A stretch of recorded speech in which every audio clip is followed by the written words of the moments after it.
Hello everyone, welcome back to my channel. কেমন আছো তোমরা সবাই? আশা করছি সবাই খুব ভালো আছো। আমরাও ভালো আছি। আজকে জানো তো একটা দারুণ কাণ্ড হয়েছে। ভিডিও এডিট করছিলাম দুপুরবেলা খাওয়া দাওয়া করে উঠে, তারপরে শুয়ে শুয়ে যেমন প্রতিদিন করি আর কি, আমার মতো আমি ঘরে একদম অন্ধকার করে নিয়ে তারপরে ভিডিও এডিট করছি। এবার এডিট করতে করতে প্রায় এডিটটা যখন শেষ পর্যায়ে হয়ে এসছে তখন আমি ঘুমিয়ে পড়েছি। আর আমি যে ঘুমিয়ে পড়েছি সেটা আবার আমি জানি না।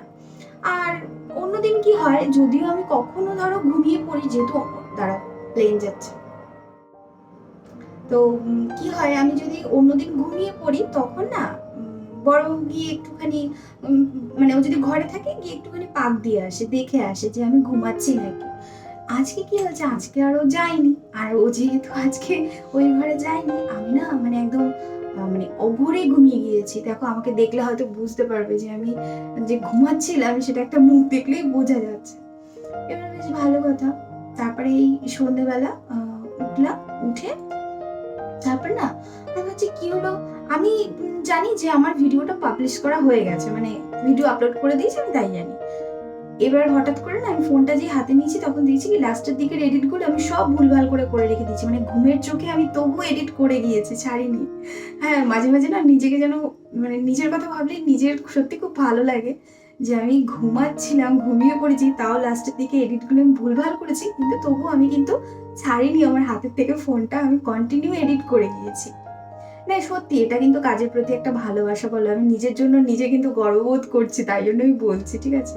না সত্যি তো, না কাজের প্রতি ভালোবাসা না থাকলে তো এটা কখনো হয় না। এবার আমি না তখন দেখছি কি ভুলভাল এডিট করে রেখে দিয়েছি, আমি বলছি, এই রে, আমি ভুলভাল করে সব এডিট করে রেখে দিয়েছি, আমি তাহলে ভিডিওটা কখন আপলোড করবো? আজকে কথা ছিল মানে ঠিকঠাক করে রেখে দিয়েছিলাম যে আজকের ভিডিওটা আরো তাড়াতাড়ি আপলোড করে দেবো, মানে কদিন ধরে না আবার সেই রাত হয়ে যাচ্ছে জানো। একবার রুটিনটা ধরি আবার রুটিনটা পিছিয়ে যায়। আসলে কি হয় বলতো, একটা মানুষ সব দিকে যখন সামাল দেয় না তখন কি ওরকম হয়ে যায় আর কি, ঠিক আছে? তো তবুও আমার এটা দৃঢ় বিশ্বাস যে একদিন আমি ঠিক টাইম মতো পারবো ভিডিও দিতে।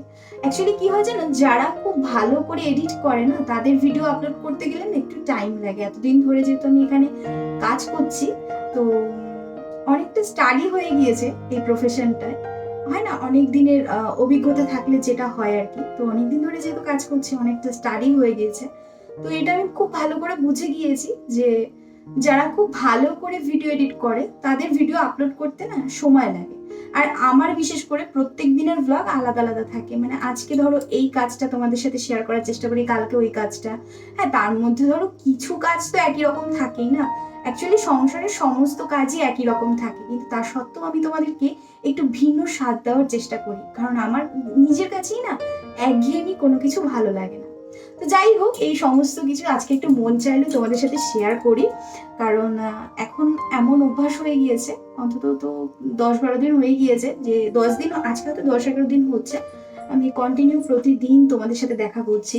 তো এখন এমন একটা অভ্যাস হয়ে গিয়েছে না, ভিডিও আপলোড না করলে না ভালো লাগে না।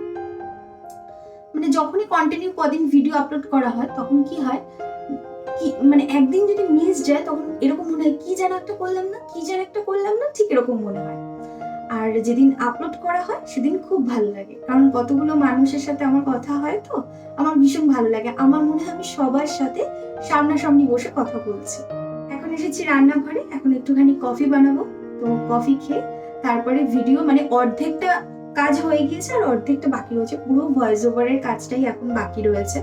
তো কফি খেয়ে তারপরে পুরো কাজটা কমপ্লিট করব, করে তারপরে রাত্রিবেলার জন্য আবার রান্না বান্না রয়েছে, রুটি করতে হবে, একটু বেগুন ভাজা করব, এই সমস্ত কিছু করব। আর তারপরে আবার তোমার অফিসের কিছু ভয়েস ওভারের কাজ রয়েছে, তো খাওয়া দাওয়া করে আবার ওই কাজটায় বসবো। এই হচ্ছে আমার রাতের রুটিন, সন্ধ্যা থেকে রাতের রুটিন সবটাই তোমাদের সাথে শেয়ার করলাম। আশা করছি এই যে মাঝে মাঝে আমি গল্প করি এটাও হয়তো তোমাদের ভালো লাগে, কারণ যারা আমার শুভাকাঙ্ক্ষী, যারা আমায় ভালোবাসো, তাদের তো আমার গল্পগুলো শুনতে ভালোই লাগবে, তাই না? আর তাছাড়া জানো তো, তোমরা অনেকেই কমেন্ট করে বলো যে দিদি তোমার কথাগুলো শুনতে আমার ভীষণ ভালো লাগে, দিদি তোমার গলার ভয়েসটা খুব ভালো লাগে। তো আমারও না তোমাদের সাথে গল্প করতে ভীষণ ভালো লাগে, মানে একটুখানি গল্প করি বেশ মন ভালো হয়ে যাবে। এই ঘুম থেকে উঠেছি পড়তে কেন কেমন একটা লাগছিল, ভালো লাগছিল না, কিন্তু যে এখন তোমাদের সাথে একটু গল্প করলাম, দিব্যি মুডটা ফ্রেশ হয়ে গেল। ও, আর একটা কথা তো বলাই হলো না। তোমরা অনেকেই আমার ভিডিও দেখছো, কিন্তু ভিডিও দেখার পরও চ্যানেলটিকে সাবস্ক্রাইব করছো না। তোমাদের কাছে বিশেষ অনুরোধ করছি, আমার ভিডিও দেখতে যদি তোমাদের ভালো লাগে তাহলে কিন্তু অবশ্যই চ্যানেলটিকে সাবস্ক্রাইব করে নিও। ভিডিও দেখার শেষে অবশ্যই প্লিজ একটা লাইক করে দিও। তার কারণ তোমাদের করা ওই একটা লাইক অথবা একটা কমেন্ট, এগুলোই কিন্তু আমাকে না পরবর্তী দিনের ভিডিও তৈরি করতে অনেক বেশি উৎসাহ যোগায়। রাতে যখন অনেক বেশি ঘুমও আসে না, তখন কিন্তু এই লাইক আর কমেন্টার কথাই আমার সবার আগে মনে পড়ে, জানো। যাই হোক, এদিকে না দুধ গরম হয়ে গিয়েছে, এখনই কফিটা তৈরি করতে হবে। তো চলো, আজকের মতো তোমাদেরকে এখানেই বিদায় জানাচ্ছি। সবাই খুব খুব ভালো থেকো, সুস্থ থেকো। তোমাদের সকলের সাথে দেখা হচ্ছে পরবর্তী ভিডিওয়ে। ততক্ষণের জন্য তোমাদের সবাইকে টাটা।